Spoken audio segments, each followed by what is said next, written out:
I had envisioned a life in this house, just my mother and me, until my husband Todd unexpectedly announced otherwise. The surprise left me in disbelief as he declared, "I'll handle all the monthly expenses, so I need you to leave," firmly raising her voice. I was taken aback and bewildered by their sudden decision.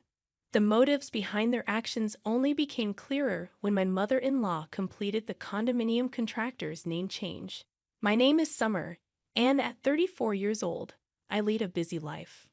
My father, who ran a small-town workshop, bestowed this name upon me due to my birth during the summer season. While it may seem basic, it carries my late father's deep love. His polishing skills were renowned in the industry, and despite tough times, I cherished the moments playing in the workshop as a child.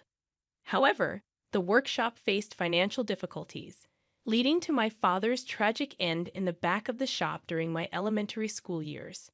To shield me, my mother and I left town to start a discreet life elsewhere. Unfortunately, the years of hardship took a toll on my mother's health, and she passed away during my high school years.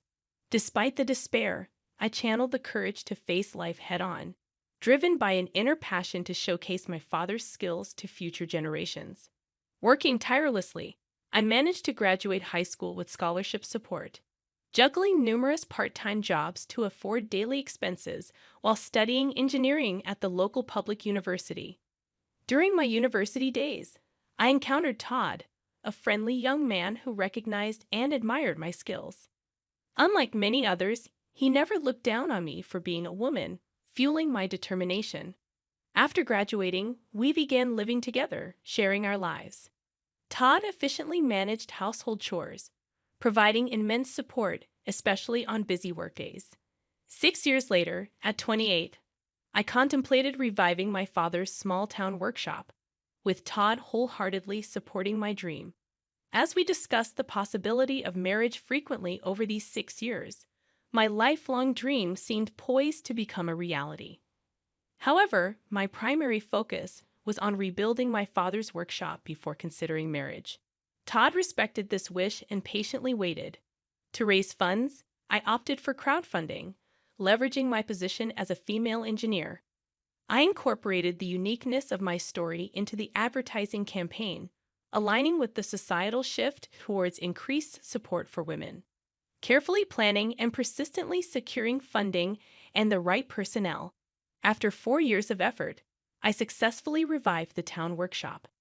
Mindful of the financial struggles the old workshop faced, I introduced state-of-the-art equipment and gave the factory a modern and sophisticated design. By establishing facilities and systems conducive to women, I aimed to create a workplace that was both productive and female-friendly. These efforts quickly elevated the workshop's status to top tier within the industry. While some might perceive my success as luck, it was, in fact, the result of numerous challenges and tireless efforts. Todd, my university partner, knew this best. However, Todd's career faced challenges, and while his colleagues progressed, he remained a rank-and-file employee. Growing frustrated, he started expressing his dissatisfaction, saying coldly, "You're really lucky to have succeeded. There must be someone better for you than me, right?" I repeatedly reassured him that my success wouldn't have been possible without his unwavering support. I genuinely believed his involvement in my life and career was indispensable. To express my deep gratitude and love, I proposed marriage. I valued his special presence, pure and warm-hearted sensitivity, bringing happiness to my everyday life. Despite finding great comfort and solace in his presence, I began noticing changes in his heart over the 10 years since we became adults. My hope was to dispel his insecurities through marriage. Upon deciding to marry, we rushed to inform our families.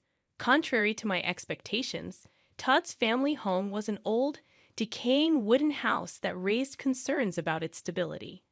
When Todd's mother first saw me, she remarked, "You're the daughter of the wealthy business owner they often talk about," reflecting my past fundraising and media exposure. In the pursuit of success, I had emphasized the importance of first impressions, but the reality of Todd's family background differed from my expectations. I dedicated considerable time and effort to my attire and appearance, aiming for a suitable impression.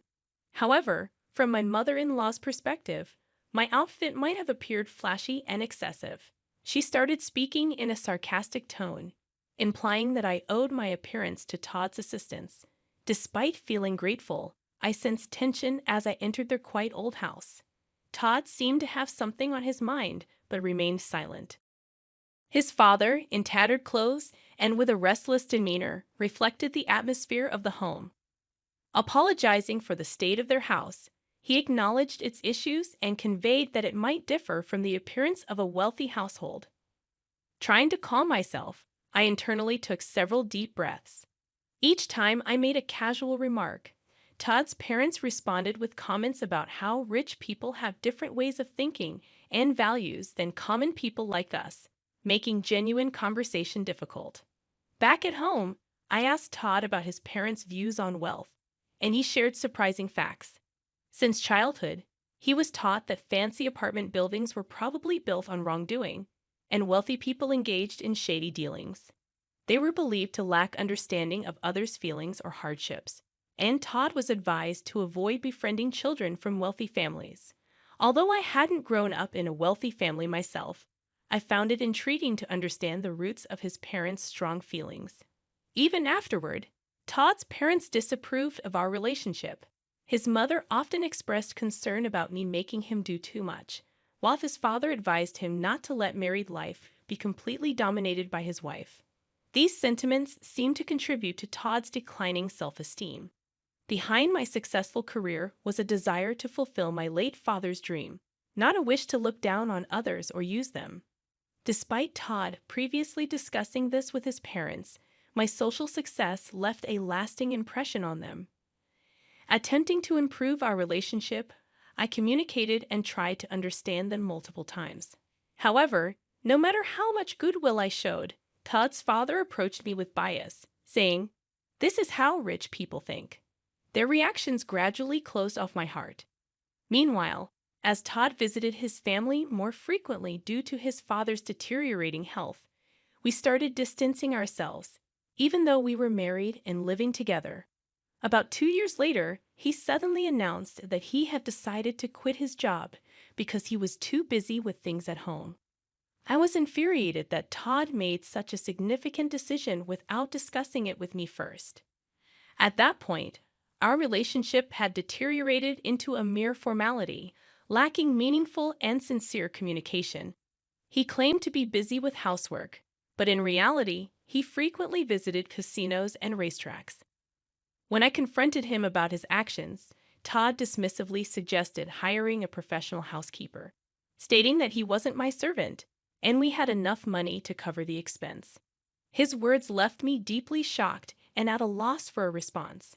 Around that time, Todd's father's health worsened, and he passed away.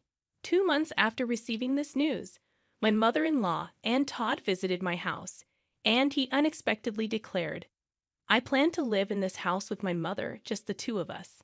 Taken aback by this sudden statement, I stood there speechless. Todd went on to say, "I will pay the monthly rent, so I want you to leave." Shocked by this demand, I could only ask, "Wait a minute, are you really able to pay the rent, Todd?" Instead of a reasonable response, my mother-in-law yelled at me, expressing her anger and stating that she couldn't forgive me for belittling them. Todd, dissatisfied, sighed deeply, proclaiming that he wouldn't tolerate being bossed around anymore and intended to live life on his terms. Surprised by their intense attitude, I momentarily lost my words. Reflecting on their past actions and words, I realized that dealing with them would be extremely challenging. I responded firmly, "I understand. I will leave this house next month." Unsatisfied, my mother-in-law pushed for an even quicker departure, demanding, "Can't you just get the hell out of here and leave next week?" I'm being ready for my new life, and I've already arranged for my stuff to be delivered to my new house.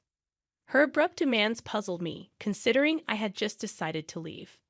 Unable to comprehend her reasoning or course of action, I hesitated. In response, my mother-in-law raised her voice even more, asserting, "Someone as wealthy as you should leave them moving to professionals, right?" She repeated a sarcastic phrase, implying that she viewed the wealthy as something special or different. Initially, I considered it proper for them to move to a new place since I was the one who contracted for the house. However, my mother-in-law continued to assert strongly, "This house belongs to Todd. No matter how much you earn, I won't allow you to hide that fact." Behind her words, I sensed a message that my higher income shouldn't make me feel superior to Todd. Looking at Todd's changed and gloomy expression, I questioned why I had invested so much time in such a person. In this unbearable situation, where living with them seemed insufferable, and I wanted to avoid sharing the same space, breathing the same air, I concluded that it was time to seriously consider divorce. Understood. This weekend, I'll proceed with the moving arrangements, handling all necessary document changes and procedures. When I responded in a soft tone, Todd and his mother exchanged glances, smirking triumphantly, as if a long battle had ended, and they had finally won. Immediately, I began searching for vacancies in apartments and condos, also looking for a reliable moving company amidst my busy days, including work-related business trips. Returning home, I found Todd deep in sleep, seemingly ignoring my existence. On the weekend, he calmly signed the divorce papers without displaying any emotion. Meanwhile, his mother was receiving explanations from the real estate agent about the rental agreement and signing the contract. I was particularly concerned about whether she truly understood the high rent of $66,000. After completing all the procedures, I found myself walking alone toward a new place with a high-rise condo behind me. The new apartment, a one-bedroom with secure surroundings, was perfect for me living alone. During the move, I decided to discard many unnecessary things, clearing both my room and my mind for a fresh start. Decorating the space to my liking was an enjoyable time for me, gradually immersing myself in the new lifestyle. Thoughts of Todd and his family started to fade, although I couldn't completely erase them from my mind. Reflecting on the memories with Todd and the challenging times we had overcome together, I never imagined our relationship would end this way. Especially during our university days when we struggled financially, we supported each other's livelihood. The strain that developed over time was deep and immeasurable. However, I later came across shocking information when I coincidentally reunited with a university friend. She told me rumors of Todd flaunting around in city clubs. Also, a former neighbor from where I used to live mentioned seeing my ex-mother-in-law frequently entering and exiting a luxury foreign car. They described them wearing unfamiliar, luxurious fur clothes and speaking completely differently than before. Hearing about their lavish lifestyle, I couldn't believe they'd once looked down on the wealthy. Particularly after I had distanced myself from that life, I saw how much they had transformed. Then, unexpectedly, 2 months later, I received a call from Todd. "I really need your help." His voice conveyed a level of desperation I had never heard before. I had not expected to hear from him in such a manner after our one-sided relationship ended. Actually, we've gotten ourselves into some unexpected trouble. What exactly happened? Todd's response indicated that the events had begun 3 months prior. He was shocked to learn the astonishing truth through a call from his mother. "I hit the jackpot in the lottery. Can you believe $30 million? She had apparently been buying lottery tickets in the past, and this time she had won an amount beyond her wildest dreams. Is that really true, or is it a joke?" Todd asked her to confirm. After checking the lottery numbers multiple times herself, the ex-mother-in-law assured, "There's no mistake. I've checked it over and over. We are so unbelievably rich now. Now we can face those upper-class people with no problem. Truly, God has blessed us." She spoke with elation, lifting her spirits. Moved by these words, Todd was in tears, and his mother added, "With this amazing stroke of luck, you can escape from that woman's clutches. Have you heard? She seems to be frolicking around with some young guy now. Such a woman should be kept at a distance." These words pushed Todd further, and his pent-up anger and frustration boiled over. "Now that we've acquired wealth, I won't be controlled by her. We won't have anything to do with her anymore," he declared with a trembling voice, informing me of our disconnection. It became evident that during these events, a common goal had emerged between them to completely exclude me. Subsequently, they began a lavish lifestyle in a downtown luxury condo, seemingly spending extravagantly every day. Todd used his savings liberally, and the ex-mother-in-law spent her late husband's inheritance without any reservations. Excited, they decided to go to the nearest bank to cash in the lottery ticket. However, at the bank, they faced a shocking truth. The lottery ticket they brought was from the previous year. Disbelief and dismay spread across their faces. It turned out the ex-mother-in-law had been comparing last year's lottery ticket with this year's winning numbers. Amidst this commotion, there was a deep-seated fear that somehow I would take their wealth from them. Surprised upon hearing their story, I was at a loss for words. "That's truly unfortunate and sad." I conveyed my sympathy. Just as I was about to end the call, Todd spoke up again, asking, "But we should have a right to alimony, right?" Continuing to claim without any basis, he added, "You were cheating, right? On that fact alone, we should be able to claim alimony." Explaining his situation, Todd felt stressed about the house and believed he had the right to demand alimony. However, it was clear in my memory that Todd had quit his job on his own accord. My emotions surged, and I couldn't tolerate such baseless claims. "I can't believe you would say such a thing, you sleazy man. Are you for real?" I raised my voice involuntarily. In this moment, my usual calm judgment and strong resilience frayed. Perhaps sensing my anger, I could feel Todd's surprise and confusion over the phone. "Truly, it's me who should be seeking alimony. You only think about yourself, heartlessly kicking me out always. That want-to-be-rich spiel, I heard it so many times. Why do you and your mother complain so much? I can't tolerate this attitude of just being jealous without making any effort." I continued with an emotional outburst. After my emotional outburst, there was a moment of silence. Then, I felt a sense of clarity and hung up the phone. Their mistake with the lottery ticket astounded me, but now it was none of my business. Whatever fate they met was irrelevant to me. Days later, as I walked in front of my factory, I saw my ex-mother-in-law in a visibly deplorable state. She appeared before me and began to prostrate. "Please help me.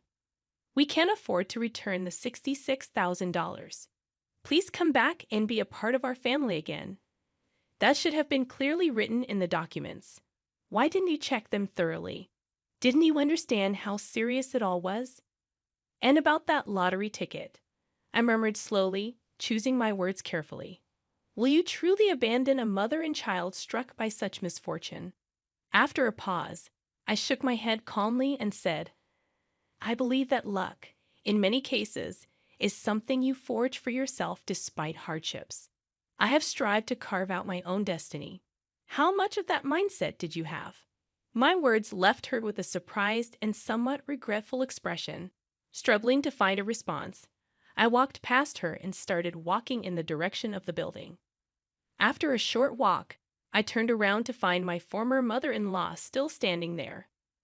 But I never looked back again and kept walking, focused on the path ahead.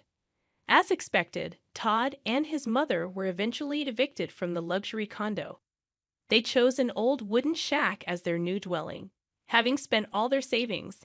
Now they spend their days working various part-time jobs to support themselves and save for the future. Over the following years, I dedicated myself to my work, and my factory grew far beyond its original small-town scale. I secured funds to purchase a larger plot of land nearby and established a new state-of-the-art factory there. This newly built facility was designed with the comfort of the entire family in mind, complete with maternity leave and childcare facilities for employees. Although my parents were not able to witness this success in person, every time I see a smiling couple with their children visiting the factory, I remember myself as a child and feel a deep sense of relief and happiness at the sight of them.